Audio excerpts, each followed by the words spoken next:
sedikit. Oh, ada jurang di depan. Oh, ada jembatan. Oh, jalannya nyempit. Nah, minimalnya kan kayak gitu, ada peta, roadmap namanya. Nah, kayak gitu tuh, Pak. Bahasanya. Roadmap to Hong Kong. Nah, ya gitu. Nek bahasanya wong-wong sing sekolah sih, Pak. Gitu ceritanya. Kita ini kan orang yang mungkin Pak ya, untuk kasus-kasus seperti tadi itu seharusnya si Mbak E atau si pekerja itu sebelum langkah lebih lanjut itu harus konsultasi ke mana agent yang dipilih gitu ya Pak. ya setidaknya Terus langkah-langkah yang baik gimana betul. untuk keluar atau persiapan untuk cari job lain dan sebagainya. Begitu clear baru ngomong sama majikan atau kemana gitu ya Pak ya. Yes. Itu yang bijak. Tidak terus langsung kabur gitu. Iya. Kadang kan ada orang kan ya dipengaruhi dengan mental dan naluri pikiran kan kadang nggak sama ya. Iya. Itu kemampuannya pasti beda-beda, Pak. Nah, di situ. Di situ yang nggak bisa kita judgement ya. Wah, kamu salah. Wah, kamu kok gini, kamu kok goblok, kamu nggak paham. Nah, itu kita nggak bisa. Karena posisi mental itu per individu itu nggak ada takaran dan ukurannya. Jadi hal-hal seperti itulah.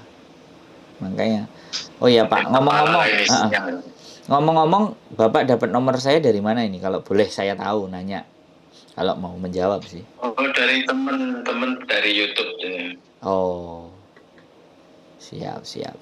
Dari YouTube berarti. Jadi begitu cerita di sini, Pak.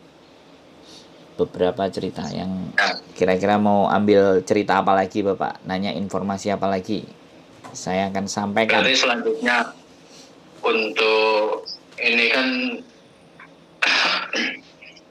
kan di situ ada apa itu namanya job deskripsi ya di Indonesia ya. Tadinya itu kalau ke sana terus kemudian di luar itu sebenarnya kan kadang ada sih orang yang tiba-tiba suruh rumati apa itu kiri gitu Pak ya, ya. Anjing, jaga anjing mandiin itu kadang kan ada yang nggak bisa atau memang nggak anti lah gitu. Itu gimana gitu kalau kasus seperti itu kan jadi gini, job deskripsinya nggak dicantumkan gitu. Itu banyak sekali. Malah ada juga PT yang dimana bahwa kerjanya jaga orang tua misalnya. Begitu nyampe di Hongkong ternyata orang tuanya ada satu, ada anak, ada keluarga, ada kalau malam mereka makan, ada yang begitu Pak. Jadi job tidak sesuai kontrak. Nah, ini kan yang mau saya tanyakan kan. Makanya pada saat interview direkam. Semua pertanyaan dilontarkan ke majikan. Nanti saya jaga rumah berapa lantai, ya kan? Karena nggak tahu kalau ukuran feet dan semuanya. Biasanya nanti yang jelasin tuh agentnya, ya kan? Karena pada saat interview itu pasti ada majikan, ada agent, ada PT, ada mbaknya. Ada 4 orang elemen. Ini kalau komplit, ya. Kalau nggak komplit ya cuman agent, majikan, sama CC. PT-nya nggak ikut. Biasanya juga kayak gitu. PT-nya memfasilitasi aja, biasanya kayak gitu. Jadi 3 telekonferensi. Tanyain rumahnya berapa lantai, lebarnya berapa, yang saya kerjakan nanti bagaimana, kira-kira sampai saya dikasih istirahat sampai jam berapa, saya mau ada libur, saya dikasih libur apa enggak, libur tahunan bagaimana. Kalau itu ditanyakan detail komplit dan direkam. Kalau tidak ada yang tidak sesuai, rekaman itu bisa kita putar lagi dan tunjukkan ke mereka. Itu bagian dari senjata. Dulu waktu interview kok kamu ngomong gini, ternyata pada kenyataannya begini. Ada salah satu contoh di mana bahwa dia bekerja di rumah tangga, tapi ternyata dia di Hongkong dipekerjakan untuk jaga toko. Digerebek sama imigrasi, kena. Terus siapa yang dipersalahkan kalau kayak gitu? Jadi itu bekerja kalau tidak sesuai kontrak.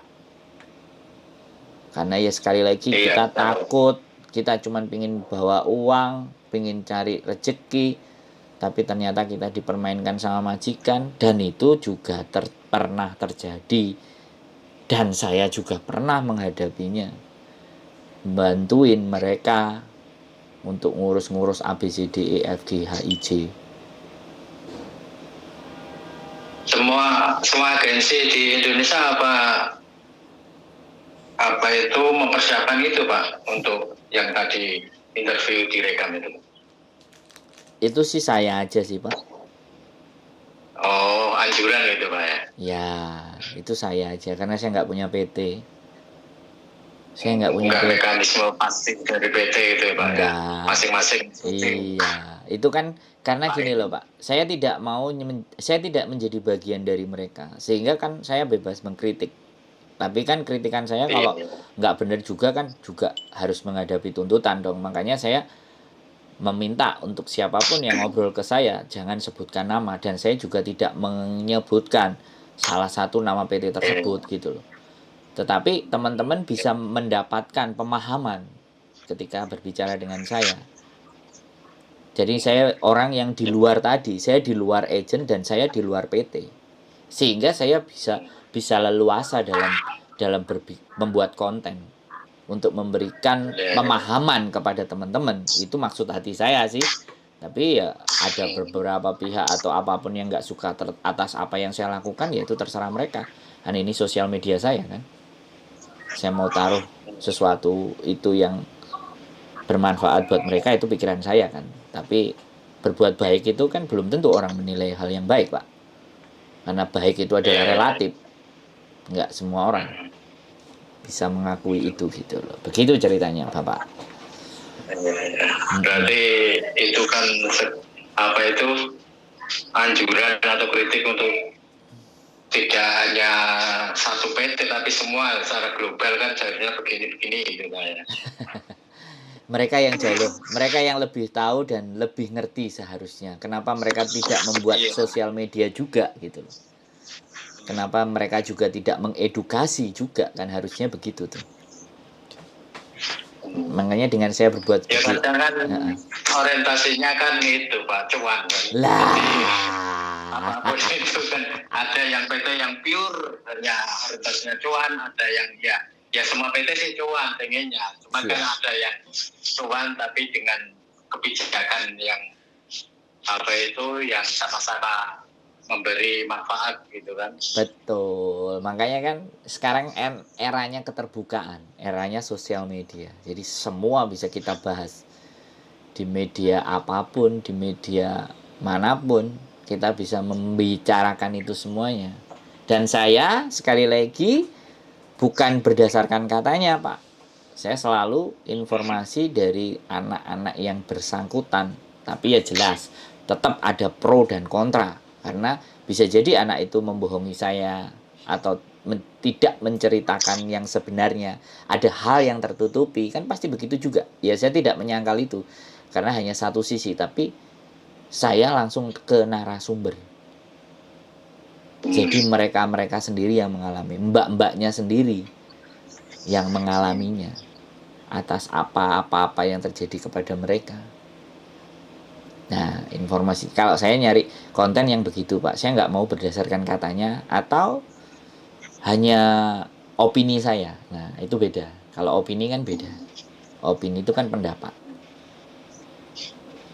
Kalau di asumsi Pak. Iya, asumsi, opini itu kan pendapat. Tapi kalau mereka bercerita, bukan pendapat itu. Sudah sesuatu yang mereka alami. Kalau saya langsung dari narasumber. Iya, betul. Nah itu. Jadi saya nggak menganggap mereka bukan orang yang penting. Bukan orang penting itu pejabat semua yang di atas, yang kaya-kaya sana. Enggak. Tetapi mereka itu juga bagian dari manusia yang penting untuk suaranya bisa kita dengar. Suaranya bisa kita pelajari. Suaranya juga bisa kita hargai. Itu saya Pak. Saya mengambil sisi yang ini. Mereka manusia yang layak juga dimanusiakan. Itu prinsip Pak. Begitu ceritanya. Ya kebanyakan kan kebanyakan kan status sosial bisa mempengaruhi benar dan tidak itu. Ya kan? Status sosial gitu, makanya saya agak sedikit Iya. sedikit rancu dengan status sosialnya yang lebih tinggi, Pak. Saya mending yang status sosialnya yang biasa saja, yang pure dari dalam isi hati. Kalau yang tinggi itu ada muatan-muatan tertentu, kepentingan-kepentingan tertentu. Itu wis pasti, Pak. Jadi kalau yang biasa-biasa kayak gini kan apa muatan apa ya, dia ingin ngungkapin perasaan hatinya, keresahan-keresahan hati. Itu yang ingin saya angkat di konten-konten saya, Pak. Keresahan hati-hati mereka yang lagi berjuang untuk keluarganya. Para mujahid-mujahid sejati. Gitu sih kalau saya. Pejuang keluarga. Iya, betul. Ya bukan, Pak? Bener nggak? Saya, Ya benar. Terkadang kan mereka itu nggak tahu harus kemana. Nah, mengadu, dan ini malah sangat bagus kalau ada konten-konten seperti ini, terus bisa menjembatani apa yang ada di dalam diri, dalam pikirannya, unek-uneknya kan bisa tersalurkan gitu. Iya, itulah Pak. Jadi saya masuk di ranah itu, Pak. Saya ngambil bagian di situ. Gitu ceritanya, Pak. Nah, terus untuk Mbaknya ini seharusnya gimana untuk langkah awalnya itu? Ya boleh kan. Bisa langsung ke Bapak kan? Ya boleh, monggo kirimkan aja KTP-nya. Nanti kan saya tadi udah bilang kirimkan aja identitas KTP-nya foto by WA. Nanti dia akan ditelepon yang bagian ngurusin, yang menangani. Karena yang di Indonesia, karena posisi saya adalah di Hong Kong, Pak. Saya hanya sebagai yang bisa dibilang membantu, jembatan aja. Monggo nanti selanjutnya mau dilanjut, mau enggak, mau mundur, mau enggak cocok, mau enggak ada masalah, ya sudah, it's okay. Itu untuk memang agar supaya saya bisa berdiri sendiri gitu. Kalau ataupun saya merekomendasikan PT yang saya berikan dan ternyata dia juga meleset, ya saya juga bisa nembak gitu. Bisa artinya, woi gitu. Udahlah, aku nggak pakai kamu, aku nggak percaya kamu kan, kayak gitu. Wah, aja macem-macem gitu. Aku juga bisa naikkan ini. Jadi fungsi kontrolnya ada karena saya tidak di dalam bagian. Kalau saya di dalam bagian kan pasti akan jadi muatan. Saya yang gaji saya cuma YouTube, Pak. Bukan mereka-mereka. Jadi saya tidak harus patuh dan tunduk sama mereka. Saya itu hanya bantu. Ini ada anak yang mau proses. Kamu mau nggak? Nih silahkan, monggo. Nah, perkara saya nantinya dikasih uang jajan, uang permen, itu terserah. Kadang-kadang saya ngirim data 48 sampai 50. Itu yang mereka kasih ke saya cuma 6 orang, 7 orang, atau yang memang cuma berangkat ya segitu. Yang lainnya entah jelas entah enggak. Enggak transparan gitu, Pak. Ya saya tidak memikirkan itu, Pak. Intinya yang penting kalau anaknya tadi dekat dengan saya, pasti kan akan ngomong, Pak. Ya, kalau anaknya menganggap saya bagian dari mereka, begitu mereka berangkat dan mereka gak ngomong, PT gak ngomong, anaknya gak ngomong, aku gak ada masalah, Pak. Nothing tulus, Pak. Ya, saya belajar menjadi manusia yang begitu saja. Udahlah, gak apa-apa. Kalau dia punya masalah pun, channel YouTube saya akan berkeliaran. Dia pasti akan balik nelpon saya lagi. Ya, entah mereka ngaku atau tidak, malu atau tidak, itu kan urusan mereka, Pak. Nothing tulus, Pak. Makanya memohon izin siapapun yang telepon ke saya naikkan ke YouTube, aku bilang. Saya bilang begitu karena ya YouTube yang menghargai saya lebih daripada mereka-mereka gitu loh. Harapannya sih seperti itu. YouTube kan jelas, konten saya ada, ditonton, banyak yang lihat, sudah. Itu mekanisme yang otomatis kan. Dan saya juga memberikan pemahaman ke orang itu nggak perlu bayar ke saya kan. Tidak ada apapun gitu loh. Nah, cuman kan saya memberikan disclaimer untuk tidak ada data dan identitas apapun dalam pembicaraan kita. Kalau masalah suara kan, frekuensi dan segala sesuatunya kan ya sudah. Dia sudah mau ngomong dan saya disclaimer di depan kan, kalau mau nuntut ya ayo, aku bilang begitu aja. Jadi YouTuber, Maaf Pak, kan gimana? biasanya kan gini, Iya, ada orang seperti Bapak itu kan rekomendasi ke PT-PT kan, betul, betul. eh, tentu saja PT itu sudah apa itu sudah lama Iya, capable. dalam tanda kutip kerjasama gitu Siap. kan sama Bapak gitu loh. Hmm, Setidaknya kan di PT itu kan nggak ada yang ditutupi, transparan. Dari Bapak berapa, oh sudah berangkat sekian sekian gitu. Tidak harus si mbaknya itu yang kayak ya itu kan secara moral itu kan si mbaknya. iya. Tapi kalau ke PT kan biasanya kan harus ada tanggung jawab yang tak tertulis gitu kan. Ya. Kita gini gitu. Jadi gini, Pak. Saya intinya satu, ya kan? Inti saya hanya satu. Saya tetap pegang mbaknya. Mbak, tolong hubungi saya kalau ada sesuatu hal. Kalau sampean baik, sampean bagus, tidak ada masalah, saya cukup dalam hati saya, ya sudah, berarti mbaknya sudah baik-baik saja. Jadi tidak akan menghubungi saya. Manusia kan begitu tuh Pak, wajar. Ya, kalau lagi baik, siapapun pasti akan lupa. Itu manusiawi dan saya tidak menyalahkan mereka. Tapi ketika dia punya masalah, dia pasti akan cari saya. Nah, jadi orang-orang yang sudah berangkat dan tidak menghubungi saya, ya saya intinya saya nggak akan uber-uber. Dan saya juga nggak mau nguber PT. Kalau PT ibaratnya ya kan sekali lagi ngasih, ya saya terima dengan baik dan benar. Kalau PT enggak, karena saya sama PT tidak ada kerjasama. Dari dulu istri saya pernah di agent. Kita tidak ada kerjasama tertulis Pak. Ya, saya cuman Pak, ini ada anak mau proses, silahkan dibantu. Dah, saya cuman sampai di situ. Jadi dia juga sebenarnya tidak ada kewajiban. Aku mau naruh anak apa enggak ya nggak apa-apa. Bahkan kemarin saya nganterin 2 anak telepon ke saya di YouTube, terus saya serahkan ke PT. Ternyata di PT dia apa? Anaknya pernah kena kasus jualan di Hong Kong. Akhirnya visanya nggak bisa turun. Yang satu dia kena piutang di Hong Kong dan belum bayar. Akhirnya dua-duanya itu karena berbohong. Majikan sudah ready, majikan sudah bayar, ya kan? Anaknya nggak bisa terbang karena dia tidak jujur dengan kami. Disitulah karena saya yang menyodorkan ke dia, PT malah bilang ke saya, tolong diseleksi ulang Pak. Digituin saya. Padahal saya juga suruh ngorek sampai anak itu jujur kan ya pasti PT nggak akan pernah mau proses dia. Kalau jujur-jujuran. Maksud dari jualan tuh seperti apa Pak?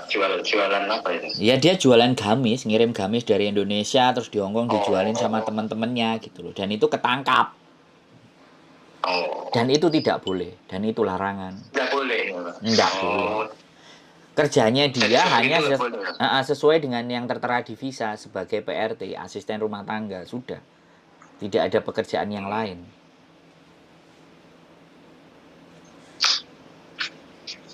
Namanya anak-anak kan kadang-kadang ada peluang, wah jualan rujak, jualan bakso, jualan gamis, jualan baju, mukena, ruko, apa kek, jilbab. Pokoknya ada cuannya ya sudah. Macam-macam Pak. Seru kan? Asal nggak jual diri. Loh, yang jual diri aja ada kok Pak. Oh ada Pak? Loh, pakai sosial media Pak sekarang zamannya. Aplikasi, WeChat. Ada Pak. 1 jam 1.000 Hongkong dolar, 2 juta. Ada Pak. Cuman saya nggak expose. Kalau ada pun yang cerita sama... waktunya itu gimana Pak? Untuk meluangkan waktu. Ya dia kabur, yang tadi saya bilang, kabur. Gitu. Iya. Atau kadang-kadang ya 1 jam 2 jam izin. Karena dia udah tahu celahnya. Majikan nggak di rumah. Berapa jam terus dia keluar ke pasar ada waktu. Ya udah 1 jam 2 jam kan udah cukup tuh Pak. Ngeri kan Pak? Apa itu yang terlihat dia terus pulang ke Indonesia terus kayak di luar perhitungan orang ya, kerja di sana kok bisa begini-begini. Saya tidak berani ngomong Pak, tapi iya, secara global. tapi sebaiknya pemikiran itu tidak ada deh. Saya nggak berani ngomong dan saya pernah diceritain dan saya melihat sendiri, tapi saya nggak pernah mengekspos itu di konten saya. Ya tahu sama tahu aja gitu aja. Anggap aja saya salah ngomong gitu aja. Ya itu kan istilahnya kan apa itu aib gitu. Lah, begitu Pak. Makanya ada hal-hal walaupun sebenarnya itu adalah konten yang menurut saya atau ya di sosial media pasti akan rame dan laris, tapi saya tidak memilih untuk hal itu. Saya cari cuan nggak sebegitunya gitu loh Pak. Sampai hal-hal yang tidak pantas untuk diceritakan itu harus diceritakan itu. Walaupun kadang ada yang curhat gitu. Makanya tak garis bawahi. Kalau dia sudah curhat terus tak bilang, Mbak ini tak naikin loh. Monggo mas silahkan. Wow, berarti ya sudah. Kalau dia sudah mengiyakan kan berarti ada persetujuan. Untuk pembelajaran buat yang lain-lain kan. Jadi macam-macam Pak. Hongkong karena memang bebas, nggak kayak negara kita yang masih norma dan adatnya itu lebih ketata gitu. Begitu ceritanya Pak. Tapi katanya lebih bebasnya lagi itu di Taiwan Pak ya? Ya kita bisa bicaranya sama aja sih Pak. Sama ya? Iya sama aja langgep. Cuman kan apa ya sama aja wong nenek moyangnya sama orang Cina kok. Gitu aja sih Pak. Kan nenek moyangnya sama-sama dari Cina. Pelaut apa enggak Pak? Kenapa? Ya nenek moyangnya pelaut apa enggak? Oh enggak. Nenek moyangnya pelaut. Enggak, maksudnya sama itu Taiwan sama Hong Kong itu nenek moyangnya sama orang Cina. Iya, gitu aja. Serumpun Pak ya? Iya, serumpun. Satunya geser ke timur, satunya geser ke selatan. Hong Kong ini kan agak ke selatan dari Cina. Nah, Taiwan itu, Macau itu Pak. nah Makau juga itu juga sama nenek moyangnya dari Cina semua. Cina kalau ke Taiwan kan arahnya ke timur, deketin ke Jepang. Tapi kalau ke Hong Kong kan ke selatan, gitu loh. Kalau Makau diantaranya Cina dan Hong Kong. Makau itu negara sendiri Pak ya? Iya. Teritorial sendiri. Teritorial. Jadi Hong Kong juga kayak Indonesia itu Jogja gitu loh Pak. Jadi dia diberikan kewenangan untuk ngatur wilayahnya sendiri tanpa ada campur tangan dari pimpinan. Kalau kayak Sri Sultan gitu lah kan. Sri Sultan kan sudah duluan dari Indonesia, tapi daerah istimewa Yogyakarta. Nah, peraturan-peraturan yang ada di situ kan peraturannya Kanjeng Sri Sultan. Kalau ada DPR kan Kanjeng Sri Sultannya ya sudah kan ini sebagai penghormatan negara republik ya sudah kalau mau ada hal-hal seperti itu monggo gitu kan. Makanya kan Jogja nggak ada tol, Sri Sultan bilang nggak ada tol ya nggak dikasih tol kan. Dan itu wilayahnya Kanjeng Sri Sultan yang harus negara ini juga akui, bahkan negara kita belum berdiri aja Kesultanan Yogyakarta itu sudah ada duluan ya. Nah, Hong Kong kalau Makau juga ada banyak itu. Makau. Kalau Makau itu sejarahnya dulu dipinjam Portugis. Kalau Hong Kong dipinjam Inggris. Dipinjamkan statusnya gara-gara kalah perang opium dulu. Jadi dipinjamkan, akhirnya sistem pemerintahannya itu semuanya yang ngatur Inggris dan sampai sekarang. Tapi kan 97 kemarin sudah diserahkan kembali ke Cina. Tapi tetap namanya HKSAR, Hong Kong Search Administration Region. Itu daerah spesial atau daerah khusus, sebenarnya sih seperti itu kalau dimaknai ke bahasa Indonesia. One country, ya one country two system. Jadi dua sistem gitu. Tapi dalam event-event dunia kayak apa semacam pertandingan kayak Olimpiade atau apa itu sendiri kan ya? Iya, dikasih kewenangan. Dikasih kewenangan kan. Makanya one country two system dia bilang. Jadi belum sepenuhnya nanti. Kalau nanti nanti 2000 kalau nggak salah 2045 mungkin akan sepenuhnya dia sudah tidak dalam bentuk itu nantinya. Tapi saya juga nggak ngerti ke depannya.